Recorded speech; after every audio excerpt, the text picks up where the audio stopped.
Dobar vam dan i dobrodošli na naše treće predavanje. Naziv našeg današnjeg zadnjeg predavanja u ovom ciklusu je Odabir cjenovne strategije. I danas ćemo govoriti o nekoliko cjenovnih strategija i nadam se i vjerujem da će vam ove informacije pomoći da barem približno odaberete neku od strategija koju ćete koristiti kako biste izašli na tržište. Pa hajmo krenuti.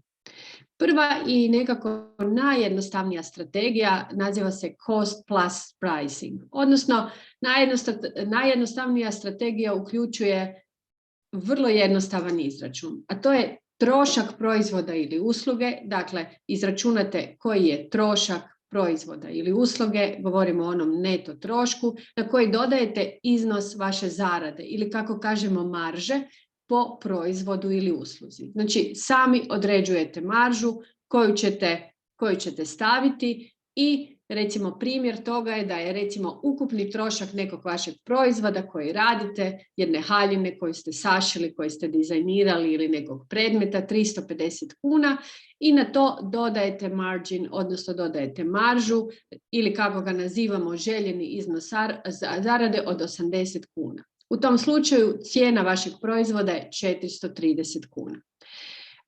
Ovo je jedan najjednostavniji način kako izaći s cijenom na tržište. I naravno postoje prednosti i nedostaci ove cjenovne strategije. Prvo, prednost je da je to zaista jednostavna kalkulacija i da vam je za to potreban minimum informacija. Kad kažemo minimum informacija, moramo znati koji su to naši troškovi, ukupni troškovi po proizvodu ili usluzi i naravno trebamo znati koji je to margin, koja je to marža koju mi želimo za naš proizvod ili uslugu, a koja je marža to određujemo sami. Nedostaci su što zanemarujemo konkurenciju. Odnosno, može se dogoditi da ne pratimo što konkurencija radi, jednostavno smo odredili svoju maržu, a isto tako zanemarujemo kupce i njihova očekivanja uz cijenu.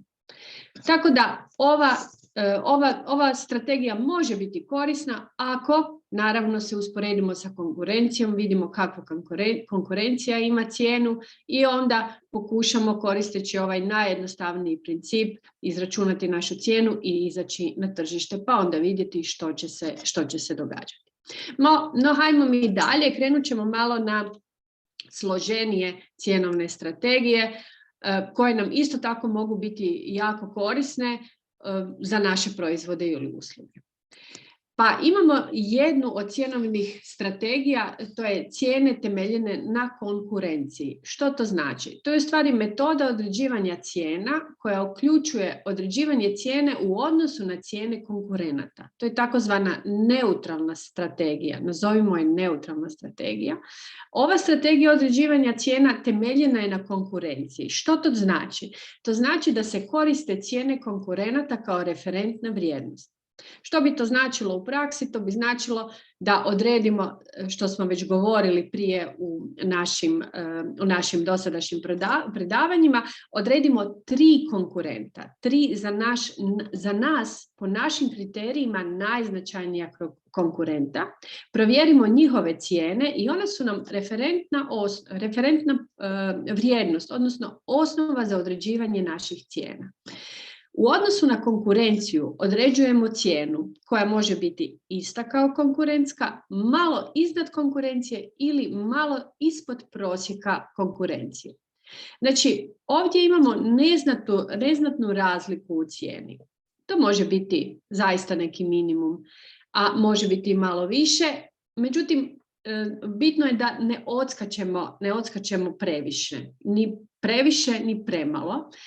I ta neznatna razlika u cijeni je u stvari faktor odlučivanja naših potencijalnih kupaca i klijenata da se odluče za naš proizvod ili uslugu. Kada to koristimo? koristimo kad kažemo da imamo takozvana zasićena tržišta. Kakvo je to zasićeno tržište? To je ono kad imamo veliki broj konkurenata. Znači kad je jako velika konkurencija na tržištu, u tom slučaju se možemo odlučiti za ovakav jedan pristup, a možemo se odlučiti naravno ako imamo i manju konkurenciju, imamo ih 3 ili 4, nema ih previše, međutim mi baš želimo tu konkurenciju na neki način, želimo se natjecati s njima i želimo ih na neki način možda čak i malo izgurati. Kod cijena koje su temeljene na konkurenciji, naravno ova metoda ima i prednosti i nedostatke. Pa prednosti su što sprečavamo gubitak tržišta. Što to znači pojednostavljenim jezikom? Da ćemo dobiti jedan određeni broj kupaca. Znači, govorimo o nekome tko je novi, znači mi smo novi, ulazimo na tržište i kad imamo cijenu koja je ili malo ispod konkurencije ili ista kao konkurencija, eventualno malo više od konkurencije, dobit ćemo jedan dio tržišta. Isto tako kad smo duže vremena na tržištu, kad se držimo referentne vrijednosti koje ima konkurencija, to nam omogućava da spriječimo gubitak tržišta, odnosno gubitak određenog broja kupaca ili klijenata zbog cijene. Znači oni neće otići od nas zbog cijene jer smo slični kao konkurencija i veća je mogućnost zadržavanja dijela tržišta. Znači kad se borimo u vrlo jednom konkurentskom okruženju, ipak ćemo zadržati jedan dio tržišta, pa makar i mali. Tu smo negdje, borimo se sa konkurencijom. Međutim, postoje nedostaci. Nedostaci su što strategija dugoročno nije primjenjiva. Znači mi cijelo vrijeme se na neki način borimo sa konkurencijom i ako imamo jake konkurente koji imaju vrlo jaku neki backup i za sebe financijsku moć, onda u tom slučaju to za nas nije baš najbolji izbor. Znači moguće kad imamo isto tako cijene koje su temeljene na konkurenciji, drugi nedostatak je da je mogući gubitak prilika na tržištu. Zašto? Zato jer smo mi fokusirani samo na našu konkurenciju i gledamo samo što radi naša konkurencija, a ne okrećemo se za drugim prilikama. Znači, da li se otvaraju neke novi tržišne niše, novi tržišni segmenti, odnosno nova ciljna skupina koja je željna platiti više. Nema fokusa na klijenta i njegovu percepciju proizvoda. Znači, kako naš klijent percipira proizvod i vrijednost tog proizvoda i koliko je on voljan i želi platiti za taj proizvod, tu nam nije fokus, nego nam je fokus isključivo na konkurenciji. To je jedna od cjenovih strategija koja se danas jako puno koristi. Da bismo se mogli bazirati, znači da bismo se bazirali na ovoj cjenovnoj strategiji, još jednom vas podsjećam, to smo govorili i u prvom našem predavanju, važno je da poznajete tko je vaša konkurencija. Znači, napraviti jednu analizu tržišta i ponovo ponavljam, ta analiza ne mora biti da je strukturirana na način da znamo tko su nam ključni domaći konkurenti, ključni međunarodni konkurenti, mogući novi konkurenti i konkurenti koji nude zamjenske proizvode ili usluge. I naravno, uvijek pratite, kao što sam rekla u prvom predavanju, onu konkurenciju za koju smatrate da je relevantna, da je vaše veličine. Da su to, nećete ako vas je 5 ili 10 zaposlenih ili imate jedan malo ili srednje poduzeće, nećete se uspoređivati konkurenciju, baš uzimati velikih međunarodnih kompanija. Naravno, jednim dijelom da, vama su ipak interesantni oni koji su vaše veličine. I naravno, odredit ćete kriterij za određivanje konkurencije. Prije toga to je cijena, jer želimo neku cjenovnu strategiju, međutim, vrlo često cijena zaista nije glavni kriterij, pa treba gledati i usporediti kvalitetu vašeg proizvoda i usluge sa kvalitetom konkurencije, te koje su aktivnosti na tržištu vaših konkurenata. Na temelju toga, samo da podsjetim, radimo jedan zaključak. Znači, ako je moguće, nije nužno da vidite koji je otprilike udio na tržištu, takvu jednu, ili kako mi to nazivamo market share, takvu jednu informaciju možda možete naći u nekim javnim objavljenim na nekim javnim objavljenim mjestima. Ako ne, nije ni nužno. Međutim, ono što je bitno da znate, da razumijete koja je razlikujete od konkurencije. Koja je to razlika koja čini razliku. Znači, da biste mogli naplatiti vaš proizvod kasnije više ili isto tako kao što ga nudi i konkurencija. To je bila druga cjenovna strategija, pa hajmo dalje, ajmo na treću cjenovnu strategiju, to je takozvana strategija prodora. Odnosno, nazivamo je penetration strategy. Što to znači? To znači kada krenemo na neko tržište, imamo proizvod ili uslugu i izlazimo na tržište sa zaista niskom cijenom. Znači, sa onom minimalnom, uzimamo neku minimalnu maržu ili idemo možda čak i sa gubitkom. Možda čak i sa gubitkom u početku. Međutim, tu imamo vrlo jasan cilj. Tu je cilj da skrenemo pozornost na vlastiti proizvod ili uslugu. Jel? I takva jedna strategija primjenjiva na tržištu zaista ono jake konkurencije, gdje su zasićena tržišta, gdje je konkurencija zaista vrlo, vrlo jaka. Strategija dugoročno, naravno, nije održiva. I primjenjiva je na kraći vremenski rok. Ona ima svoje prednosti i nedostatke. Znamo i sami, ako krećemo sa nižom cijenom i staknemo se s niskom cijenom, pogotovo ako je tržište, kako ga to nazivimo, cijenovno pricing sensitive, odnosno osjetljivo je na cijenu, možemo postići zamjećenost na tržištu. Znači, iskačemo sa tom niskom cijenom i na taj način privlačimo određeni broj kupaca, klijenata od drugih konkurenata, što znači da je moguće da kroz nisku cijenu, ako je cijena jedan od osnovnih kriterija za prilikom odlučivanja za kupovinu našeg proizvoda ili usluge, moguće je veći broj kupaca, znači dobit ćemo jedan veći broj kupaca jer će oni skrenuti pozornost na našu cijenu, bez obzira koliko je jaka konkurencija, jer smo se mi pojavili sa nekom niskom cijenom, što nam omogućuje da dobijemo neku određenu lojalnost, da nam se ljudi, znači prikupili smo kupca ili klijente ili korisnike i polako gradimo lojalnost s njima. Jer nam je u početku jako važno da nas zamijete, da nam neko dođe, da neko kupi proizvod, ali to može kroz nisku cijenu, znači imamo jednu brzu akviziciju kupaca. Znači, to je onako jedna strategija vrlo jasna. Međutim, ima velike nedostatke, a to je niski profit kao posljedica niske cijene. Sad je pitanje koliko smo mi u stanju izdržati kao jedan mali kreativac u početku jednu nisku cijenu, znači niski profit, jer želimo jedno osigurati održivo poslovanje. Međutim, možemo u nekim periodima to učiniti.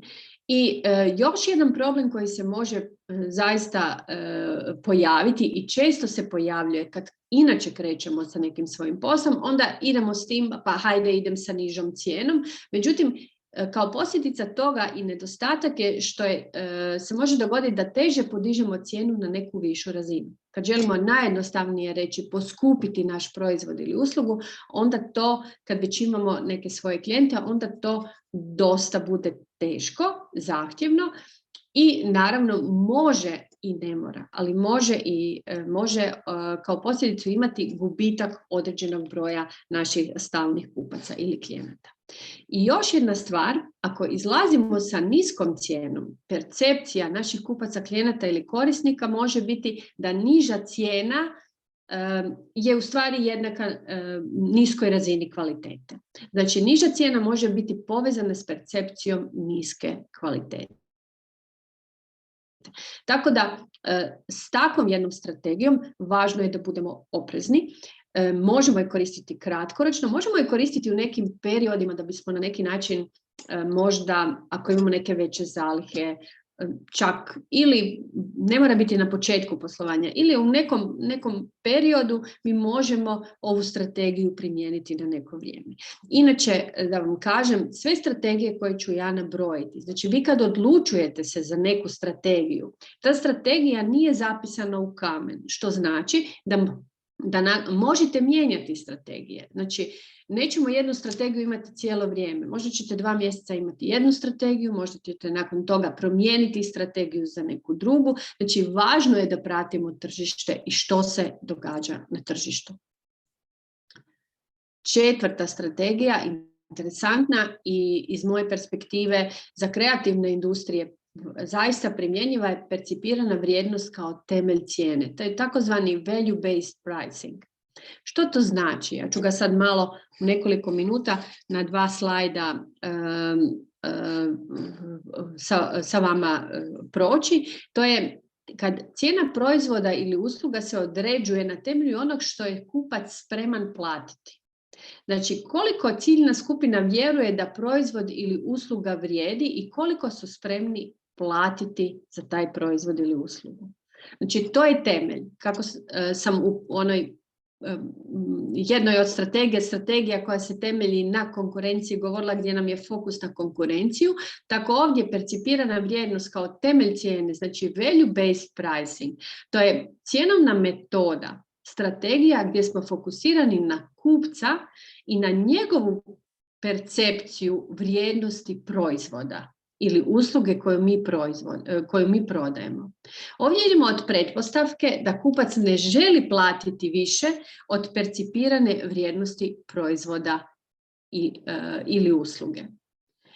I korištenjem cijena temeljenih na vrijednosti izbjegavaju se previsoke ili preniske cijene. Što to znači? Znači, ako mi točno poznajemo, odnosno točno, nikad ne možemo 100% točno znati. Međutim, ako smo radili analizu na način da smo kontaktirali, da smo skupili informacije od naših potencijalnih,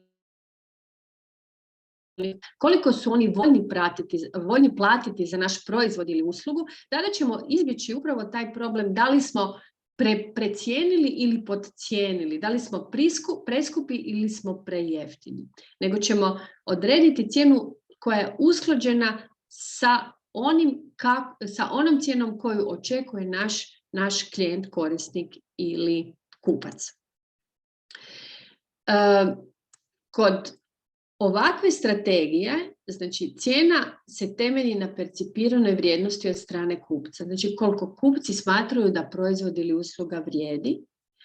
I takva cijena, ako pratimo, ako poznajemo, znači važno je da poznajemo tko je naša ciljna skupina i da skupimo informacije od naše ciljne skupine, što znači da ćemo napraviti intervjue, da ćemo razgovarati, da ćemo napraviti nekakvih 200-tinjak recimo anketa u kojima ćemo vidjeti koliko su ljudi zaista spremni platiti za taj proizvod ili uslugu i na temelju toga ćemo formirati cijenu.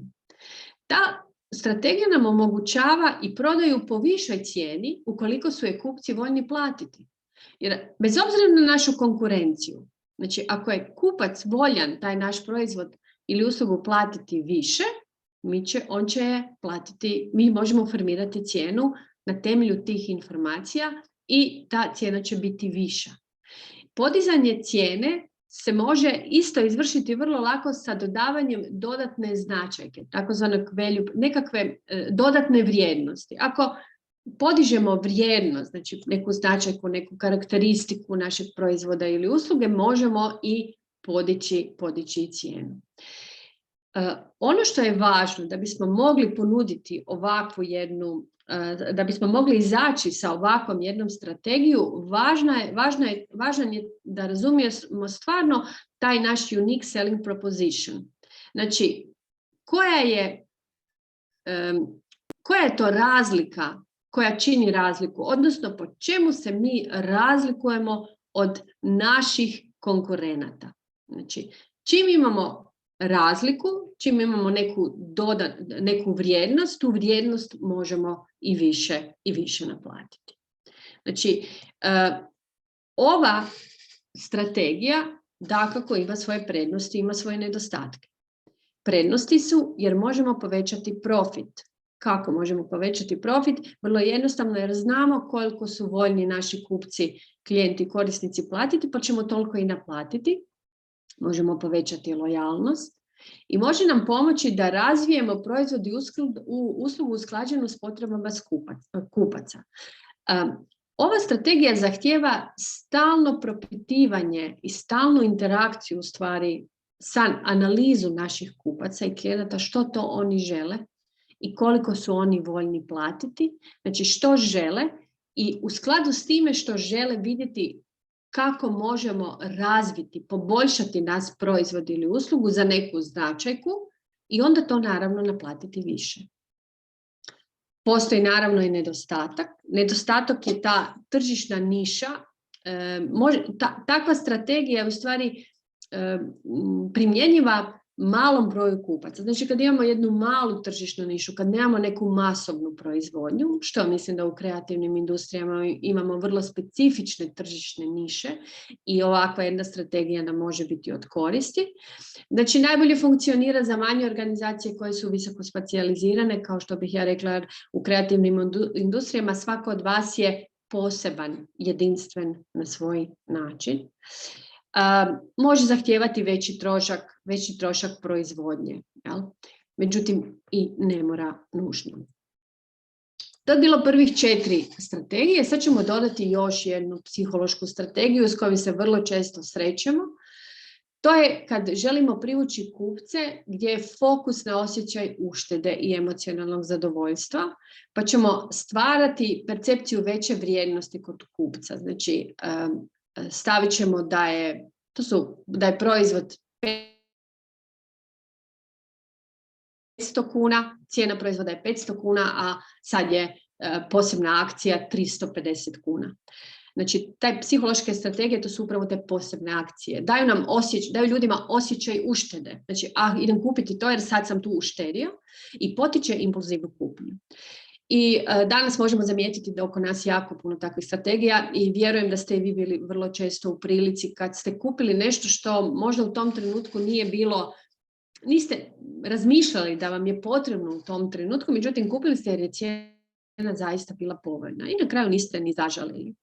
Tako da ovakve strategije, te psihološke strategije, odnosno možemo ih i nazvati dodatnih, možemo ih koristiti vrlo svjesno kao psihološke strategije, a možemo ih koristiti u nekim fazama ili u nekim sezonalnostima kad možda znamo da nam prodaja ide lošije, pa želimo malo pobustati, kako bismo rekli, tu prodaju, pa ćemo onda staviti neke popuste i koristiti se tom psihološkom strategijom, ili ako imamo veću zalihu proizvoda i želimo te proizvode isporučiti na tržištu, koristit ćemo ovakvu jednu strategiju. Međutim, ono što vam ja još želim reći i smatram da je zaista važno, kad u stvari kalkuliramo našu cijenu, važno je da imamo neke cjenovne rangove. Ako želimo davati neke popuste, pogotovo za ove psihološke strategije gdje dajemo neke popuste, i inače kod pregovaranja, kod odobravanja popusta i provizija, nekad ćete pregovarati jer netko želi kupiti veću količinu proizvoda ili imate neke unikatne proizvode ili usluge, nešto unikatne proizvode, ili netko želi s vama pregovarati za neku uslugu koju vi nudite i želi neku nižu cijenu. I isto tako kad odobravamo popuste, ako nekom želimo odobriti popust, ako koristimo neki drugi kanal prodaje, znači kad kažem neki drugi, sjećate se iz platnog poslovnog modela da mi možemo imati vlastite kanale, ali možemo imati kanale i drugih naših partnera, odnosno partnerske kanale, onda im odobravate i neke provizije. Znači, da bismo sve to mogli, mi to moramo na neki način, u stvari ne na neki način, nego moramo ugraditi u našu cijenu. Pa moj savjet, kad radite cijenu, kad kalkulirate cijenu, imate neto cijenu. Znači, neto cijena je ona cijena kad ste u stvari zbrojili sve troškove vašeg proizvoda ili usluge. Svi troškovi koji ulaze ulaze u vaš proizvod ili uslugu i ta neto cijena je 500 kuna. Znači, vaš proizvod, vaša lampa, cijena vaše lampe, ako radite neke posebne lampe, je 500 kuna. Znači, to je neto cijena. Kad biste prodali po 500 kuna, ne biste zaradili apsolutno ništa. E sada, kako napraviti cjenovni rang? Nastojite imati 3 cjenovna ranga. Znači, jednu najnižu cijenu, znači neki prag, to je recimo 520 kuna. Pa onda jednu srednju cijenu, recimo 560 kuna i najvišu cijenu 580 kuna. I u pravilu vi možete birati, odaberete, ok, izađete sa 580 kuna i vidite kako ide prodaje. Ako želite nekome ako ste izašli s 580 kuna s cijenom van na tržište i želite nekom dati popust, vi imate od 500 do 580 kuna zaista jedan relevantan prostor da date neki popust. Ako ste pak izašli, recimo ako vam je neto cijena 500 kuna, a vi ste izašli sa cijenom 520 kuna, onda nemate puno prostora za neki popust, za neku proviziju. Ako ste izašli s 580, onda imate puno veći prostor da odobravate neke popuste i provizije i da snizujete cijenu. Pa onda možete tako skalirati na neki način. Krenut ćete sa 580 kuna i ako želite, odobravat ćete popuste, možete to raditi i na način da se marketinški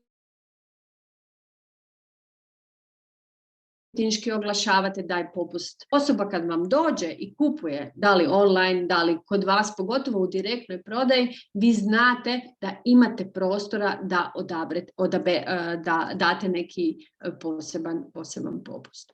Koliki će taj margin biti, kolika će ta marža biti i koji je to razmak, to ovisi o vama. Međutim, i ovisi naravno o proizvodu ili usluzi koji nudite, pa onda ne bih davala neke informacije koje možda neće vam biti od koristi.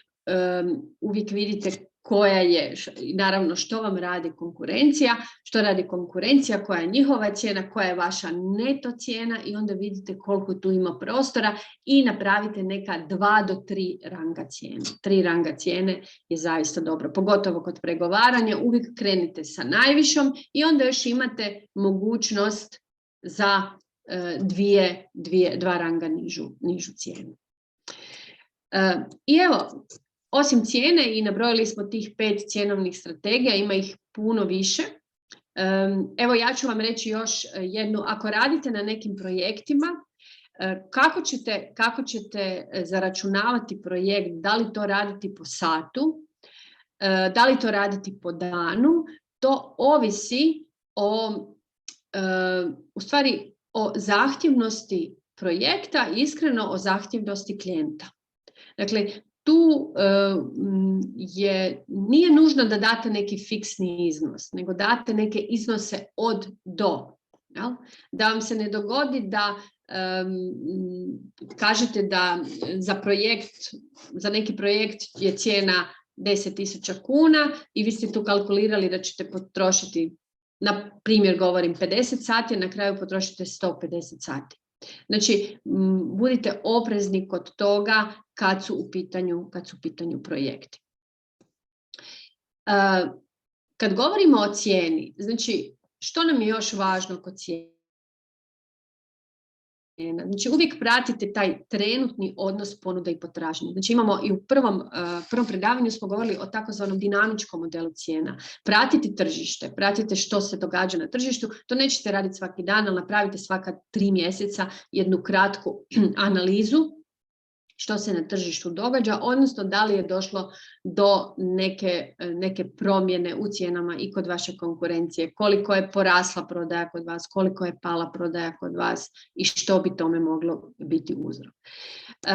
Osim cijene, znači cijena je definitivno važna, međutim važni su vam i uvjeti plaćanja ako radite sa nekim tvrtkama ili ljudi žele nekakve rate, da li je moguće platiti na kartice, znači načini plaćanja, da li je moguće na kartice i da li je moguće plaćanje višekratno. To vam može nekad, ako je cijena skuplja, ovi uvjeti plaćanja, višekratno obročno plaćanje vam može pomoći kao strategija, znači kao mehanizam da prodate više. Isto tako više za manje. Ako imate 3 za 2, znači da osoba plati nekakve 2 stvari, a 3 dobiva uz neki određeni postotak.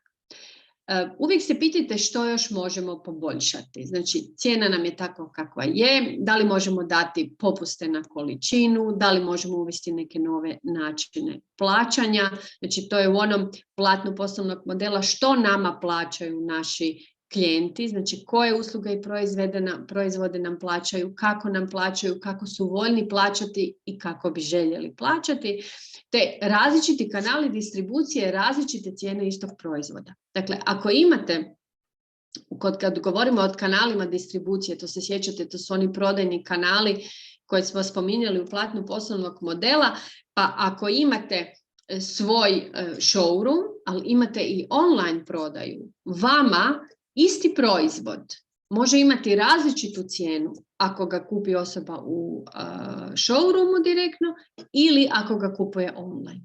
To znači možete odrediti da to bude različito. I kad govorimo o uslugama, različite sezonalnosti, različita cijena. Znači imate kad vam, čak i kod proizvoda, imate kad pratite, da li postoje vam periodi kad se nešto dobro prodaje i kad je pa kažemo da je to visoka sezonalnost, imamo dobru prodaju i onda imamo sezonalnost u kojoj se recimo 7. 8. mjesec možda se vaši proizvodi ili usluge toliko dobro ne prodaju jer nema toliko velike potražnje i onda ćemo što učiniti, možemo ići sa nekim popustima, ako za njih naravno imamo prostora u cjenovnom rangu o kojem sam govorila. I evo ga, to bi bilo za danas sve. Nadam se da ste dobili informacije koje vam mogu pomoći da razmišljate o tome kako i koju cjenovnu strategiju primijeniti. I ono što vam zaista još jednom želim ponoviti, kad primijenite neku cjenovnu strategiju, važno je da pratite kakvi su rezultati toga. Ukoliko rezultati nisu onakvi kakve biste željeli ili očekujete, mijenjajte svoju cjenovnu strategiju. Hvala vam i doviđenja.